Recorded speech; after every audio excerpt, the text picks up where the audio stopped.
So what are y'all doing? I'm going to the cottage. Coming to the cottage. Because Russia! Because Russia!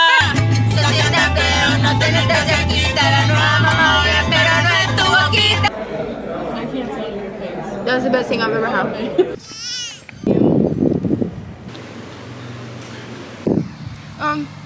I don't know what to do.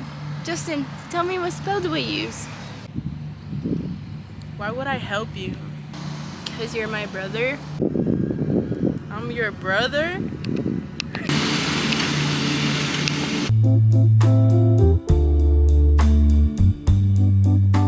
Hello everyone, my name is Natalia and welcome back to my channel. Today I'm going to talk about my January favorites. This is a new series that I want to start, but today I'm going to talk about my favorite read, my favorite food, some cultural things that I learned between a bunch of different things, some thoughts that I had, and I just wanted to share with you, and I want to make sure I document these things because I think it's really important to document our progress and the things that we learn and things that are special to us. So this is just part of a new series, and I'm going to get started with the first one. My favorite read of this month has definitely been Breathe magazine. I have it right here. So this issue on building better habits has allowed me to look into myself, take a pause, and see what I need to do for myself to build the life that I want and to refresh, restart, just feel better in general. My favorite thing about Breathe magazine is that they talk to the reader in a way that is compassionate and not in a way that feels degrading. I think for a lot of self-improvement, or the self-improvement books or culture, sometimes it feels like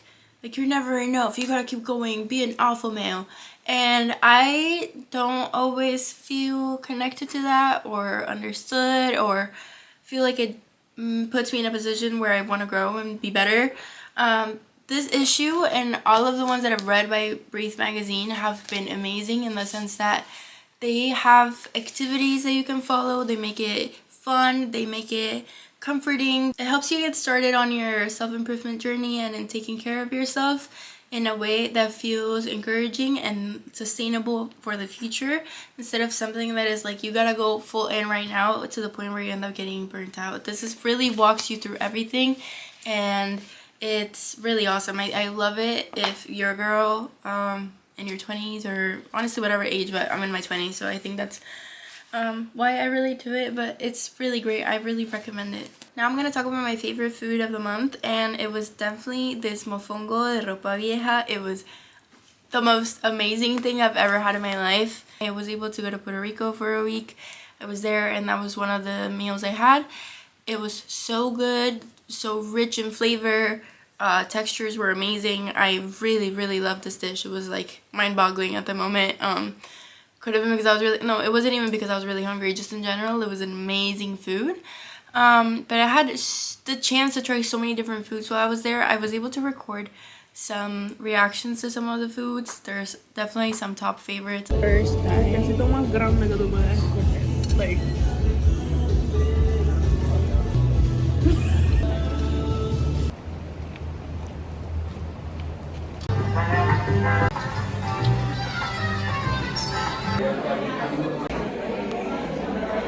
I can't tell your face. That's the best thing I've ever had.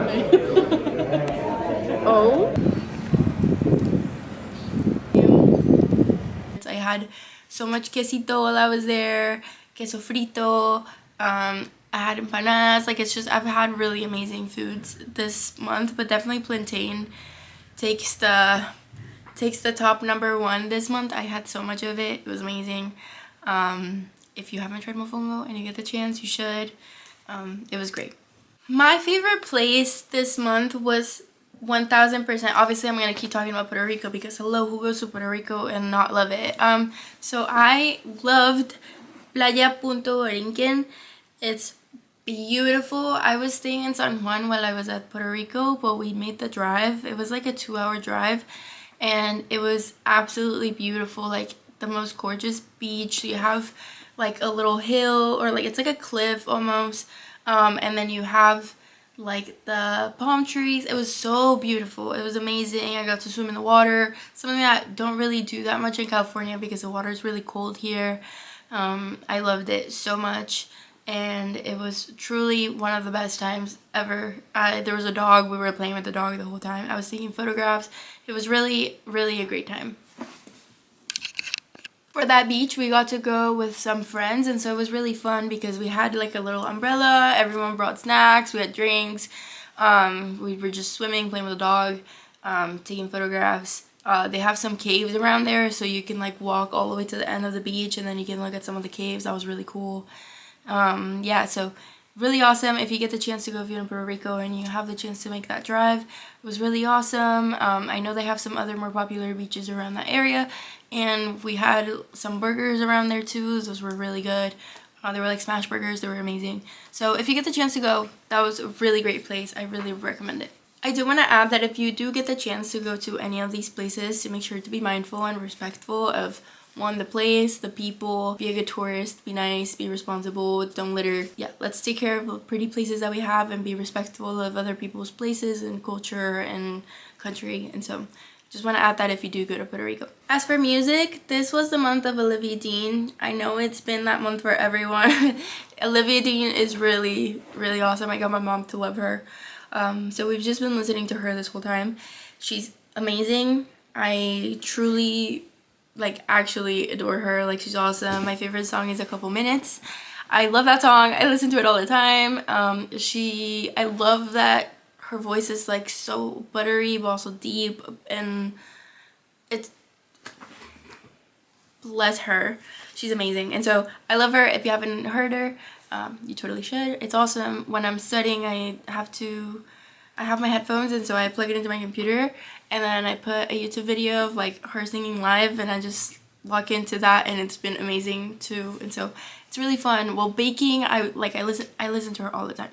And like while baking, while studying, while doing anything, she's my go-to right now, and so I love her. So if you haven't listened to her, you should. Now for the cultural section of my January favorites, I want to talk about Antonio Lopez. He's a Puerto Rican artist. He was born in 1943, but he died at 44 of AIDS. He is amazing. He does fashion like designs, like drawings, but he also did photographs. He did everything. Like he did drawings, collages, films. He's really wonderful. We got to go to the Museum of Puerto Rico, Museum of Art of Puerto Rico, and then they had an exhibition by him over there, and I was blown away. I had to buy his book. Okay, it's not necessarily his book, but it's by the Kurama Photography, and so they talk about Antonio Lopez, and they also talk about Juan Ramos here. It's amazing. Like it's beautiful. They have beautiful imagery. Like I love how they did the red. The photographs are amazing. You really have to check him out. He's amazing. I've been just so impressed by everything I've been seeing by him lately. He moved to New York when he was younger with his family, but he lived in Paris as well, and he just moved back and forth. But basically he used fashion and photography and all those mediums to talk about beauty, sexuality, sensuality, just making, honestly, the time that he was living, his time, like making the world a little bit more like beautified in the way that he likes it. And I just think that was so important because he was never ashamed of being gay. Like he was very open about everything. His work and the fluidity in it is just absolutely beautiful. I love the colors. I'm so impressed, so inspired by all of the work that I've seen so far. And so if you get the chance, check it out. It's really awesome. Him and Juan Ramos work together a lot, so check it out if you get the chance. Last but not least, some January thoughts, some things that were important to me in January. Being in Puerto Rico, it was really important to me to take a salsa class. I am Colombian, so I am supposed to know salsa.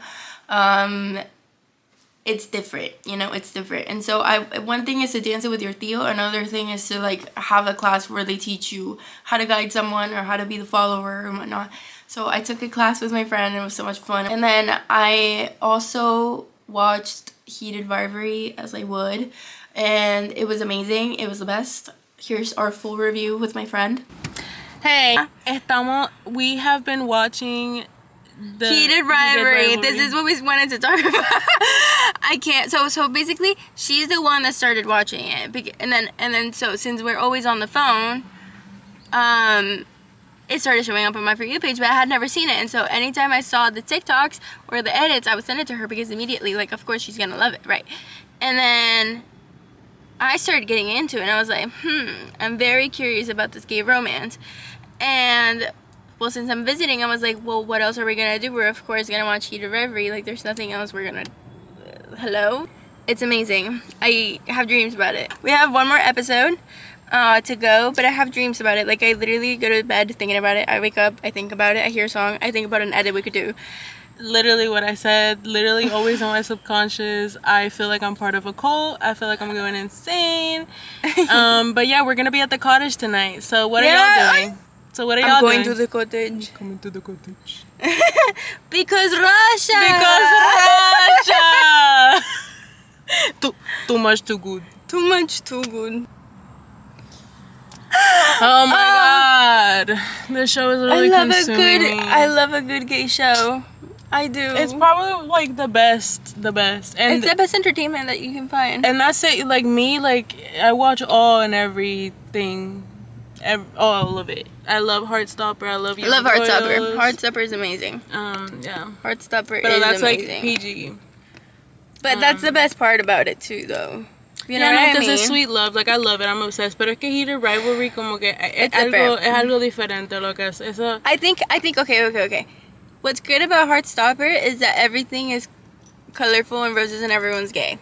And it feels safe and it's PG. Well, technically, we got 3 gay captains in Heated Rivalry. Right, so there's that. But the thing with Heated Rivalry is that like the issue is not like with other people, it's just with themselves.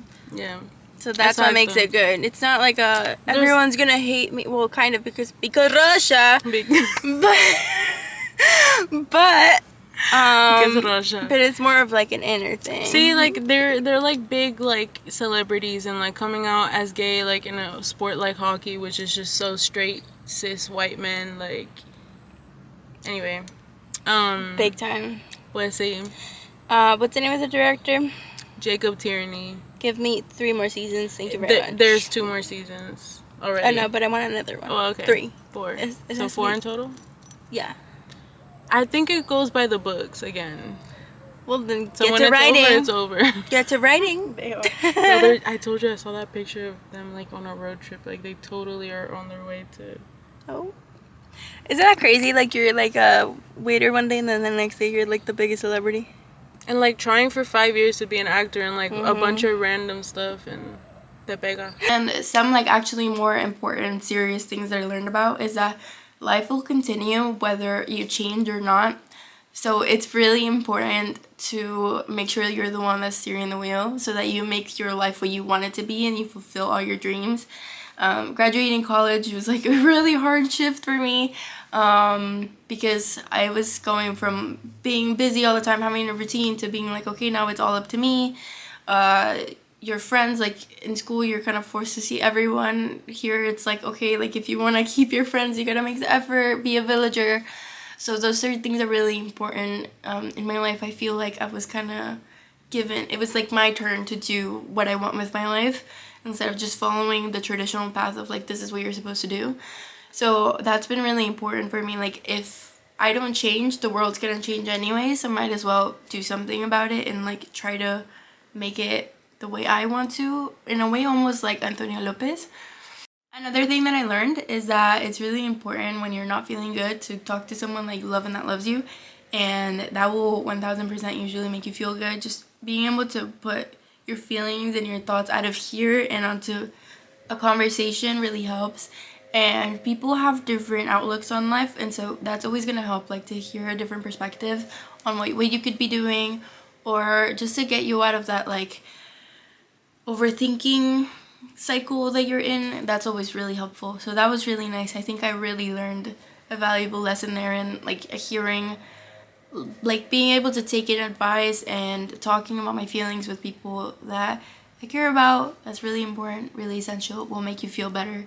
And another one, I've been trying to go to the gym more often because I need a routine, and depression really won't hit a moving target. Like they say that, and it's true. Like it's been really helpful, and I think that can apply not just to like health, like physically, but like mentally. And my first point, that like you have to be moving and working towards something, and sometimes what you need is rest, and that is productive. I think rest is really productive, but to be working towards something and a goal, when you have like a purpose and you give yourself that purpose, that really will move you forward. And sometimes your purpose is just surviving for some people, and so I never want to undermine that. I think it's important to do the best you can. You know, sometimes when you don't know what the goal is, the best you can do is like figure out a routine of like feed yourself good, work out, go on a walk, I don't know, like show up for the people you care about, like do something,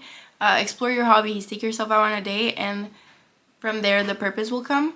But I think definitely moving towards something and physically moving like your body, you will feel better, I promise. And therapy, of course, but you know, that's what I mean. That's what I learned. Working out was pretty cool, I guess. And that comes from a girl that used to hate PE, so I think you should trust me on this one. Besides that, I'm really excited to see what comes up in February and what things I learned. I'm excited to share more things with you. I definitely want to keep more videos coming. And so if you like this video, please give it a like and thumbs up, comment, subscribe, whatever people do. And if you want to communicate, share something with me, an idea, that would be really awesome. I'll be reading the comments. And so thank you for watching. I hope you have a good one. Have a great February.